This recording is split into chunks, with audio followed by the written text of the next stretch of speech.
So now we're ready to do the setup on the Gretsch Super Axe. And I'm not going to go through all the steps of the setup because that would take like an hour video because I'm real careful about the setup on this.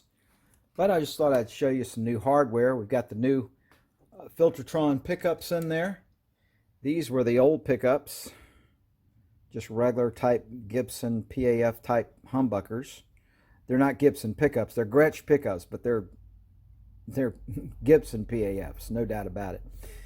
And notice that I got new rings for these too, because these Gretsch style pickups, the old style, the Filtertrons that are made by TV Jones, they have their own pickup rings. So you can put the TV Jones pickups, the Filtertrons, in a regular pickup ring, but you'll have a little gap going around it, whereas these fit nice and rounded on the pickup covers, and they fit nice and tight. So that's why it's a good idea when you get these TV Jones pickups to change the pickup rings as well. This was the old bridge here. You remember that from a previous video, the old bridge that was in there. And this is the new one. And what's so great about this new bridge is that it's a 12-inch radius, whereas the factory bridge was a 9.5, which is too much radius for the fingerboard, especially a flat fingerboard. But I've got a 20-inch radius now on the fingerboard, and this bridge is going to work a lot better. The strings I'm going to try on this guitar now are the GHS Bright Flats. They're 9s and they're flat wound strings. This is the truss rod adjustment for the Gretsch Super Axe. Gretsch has this same type of adjustment on a few other models back then, but they've done away with it and they don't adjust this way any longer. And of course the plate is just over that, the cover plate. And what I've got is this spanner here to do that with. And I'm going to just give it just a few turns. Not going to have too much of a back bow going in on that fingerboard because these are 9s, and 9s are light gauge, very light gauge strings. So with a lighter gauge string, there'll be less tension on the neck. So what I like to do to get the truss rod right is to put a straight edge over the frets and see how this is going to be rocking when I rest it on there. So that's an indication of a slight back bow. I would put a greater back bow in it, a little more back bow in it if I was going with 10s. If I was going with 11s, even more of a back bow. But you start off with a little bit of a back bow and work your way toward a straight truss rod adjustment. One of the steps in the fretwork that I neglected to mention was the smoothing out of the fingerboard edges. When this was radius with my radius block, these binding edges will get sharp. And you need to smooth them out because you don't want that sharpness there on your cutting into your hand on the edges of the fingerboard. So I just take some 400 sandpaper like this. I've already done it, and I had, of course, still had the body taped off. And I took this and just went down the edge with 400 sandpaper. But you don't have to do it very hard, just very lightly down both sides, and it smooths the binding out so that isn't cutting in your hand. A lot more comfortable. What I like to do with a wraparound bridge is to load it up with strings this way because it strings in the front. The string goes through the front and wraps around. So I just go ahead and get all my strings ready. What I like to do is take a piece of tape and tape these balls down, these string balls, because they'll move around on you and you'll have to keep putting a string back in as you're doing this. So you can tape it off, and that way they'll stay put when you're trying to string up your guitar, the wraparound bridge. So put a piece of tape there like that across those ball ends. Make sure that you don't put any tape in those slots, and we're going to string her up. I usually start on a wraparound bridge. I want to start with the middle D string, because that once that one is fastened, then it can be used to hold the bridge in place for the other strings.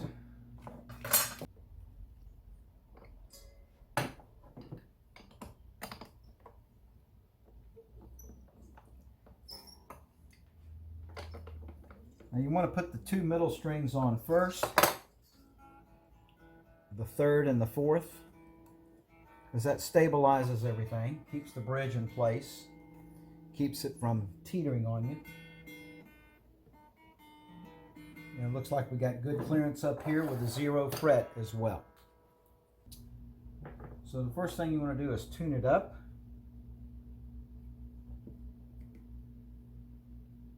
And we want to do a truss rod adjustment with the strings on at tuning. Oh, it feels nice too. Really, really feels fantastic. Much better.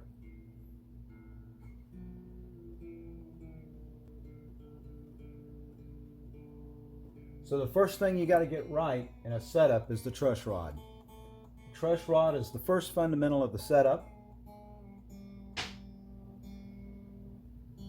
And then you build a setup around a properly adjusted truss rod. But the truss rod's got to be right. If the truss rod isn't right, nothing else really matters. If you can get the fingerboard as straight as possible with very little relief as possible, and by relief I mean a slight bit of a bow in the neck so that it allows for string flux with low action, so you don't have buzz.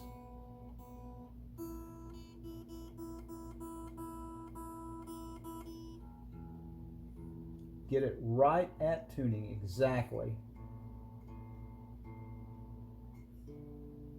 Now let's check the truss rod.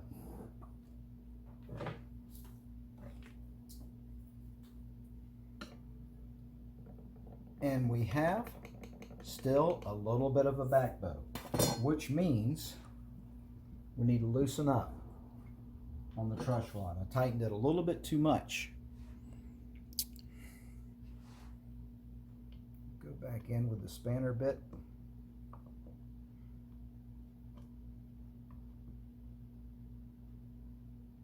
And go counterclockwise just a little bit.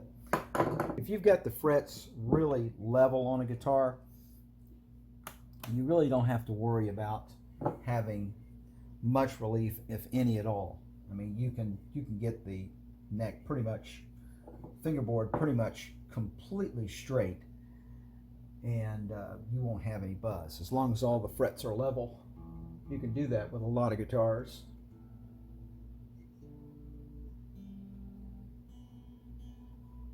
So you tune it back up, check it again. Still a little bit back bowed. Keep going back.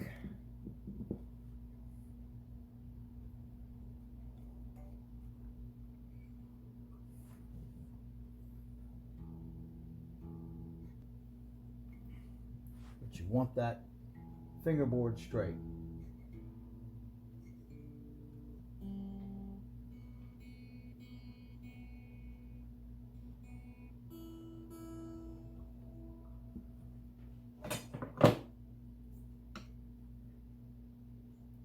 And that did it. Steady now. That means that these frets are like gun barrel level with the truss rod adjusted straight. Add tension. Now the first thing I'm going to do is check the height of the strings. These adjustments on the pigtail bridge, we're going to use these to raise it or lower it, whatever is needed. So we take a look over here at the action at the 12th fret, and we want this action to be about 70 thousandths to about 85 thousandths E to E at the 12th fret. That's about where I set up all guitars, and this one's up to about 90, which means we're going to need to take this down. Now you don't want to take this down with tension on it. You don't want the string tension on here when you take this down.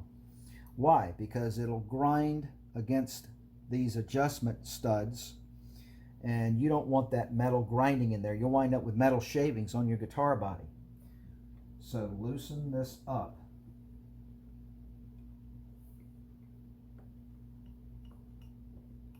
Loosen everything up, all the strings, and loose. Now take it down. Now I said it was about 90 thousandths there, so I'm going to take it down about like so. And you've got to have the strings tuned up to check this, because the fingerboard bow, if it's bowed back, it won't give you a true read with the strings loose.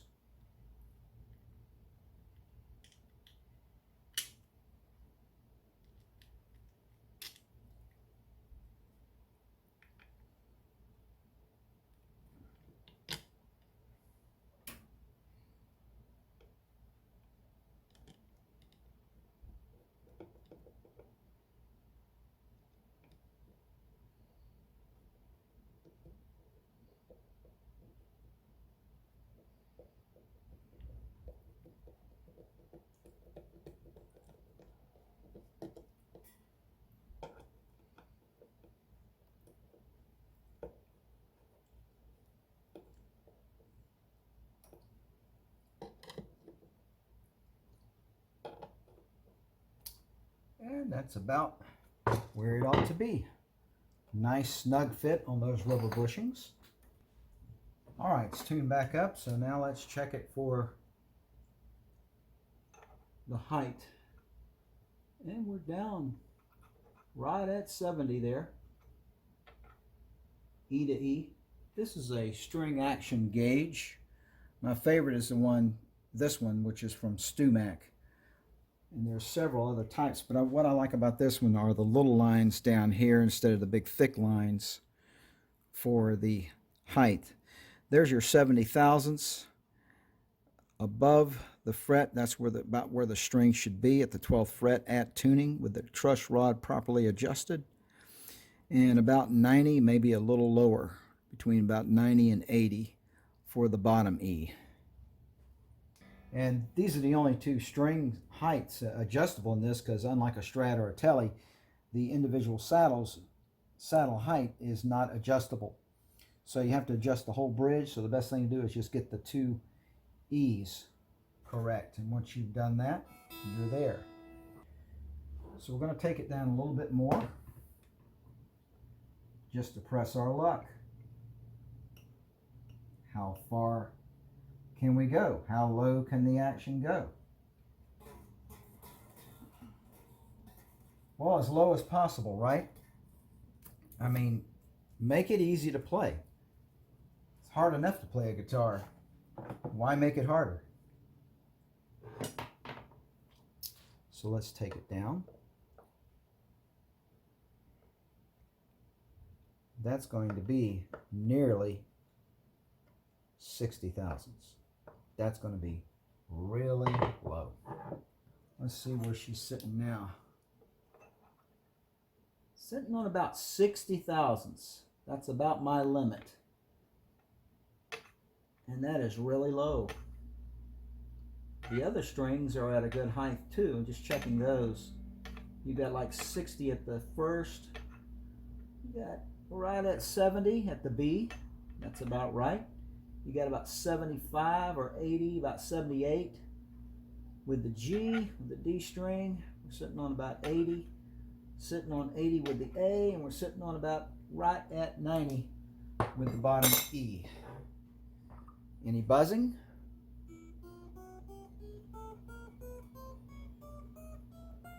No. One of the strings that'll buzz on you easily is the plain G in the low register.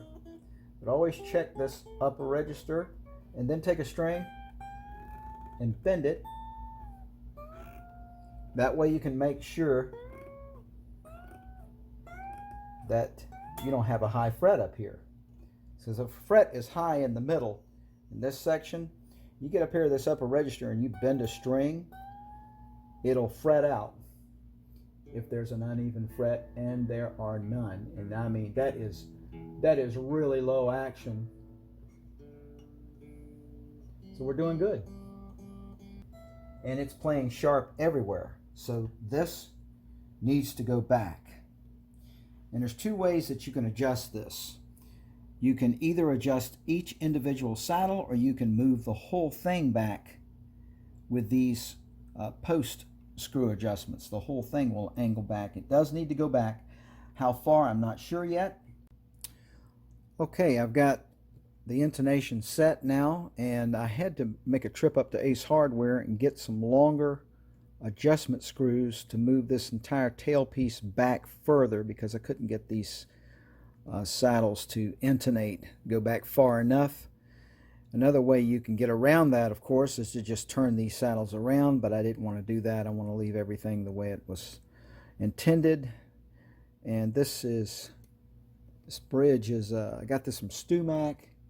It's part number 0401. It's just called an adjustable wraparound bridge. I don't know who makes it, but these were the screws that originally came with it, and I had to go get some M3 stainless from Ace that were about 1/4 of an inch longer so I could bring this back further. So now it's back where it needs to be.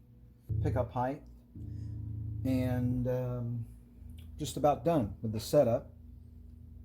And I noticed that the bridge pickup's a little bit weak, so I just do this by ear. If the pickup isn't loud enough, I just raise it to where it sounds sweet and still has good gain.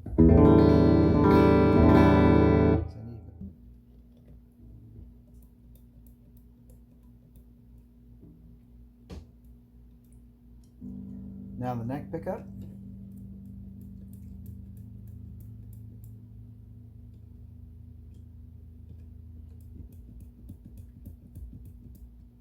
Check that. Bridge pickup. So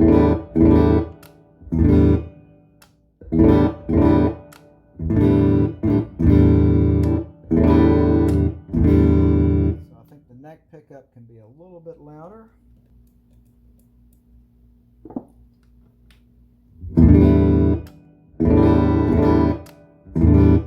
I just do this by ear. They sound like they have equal output.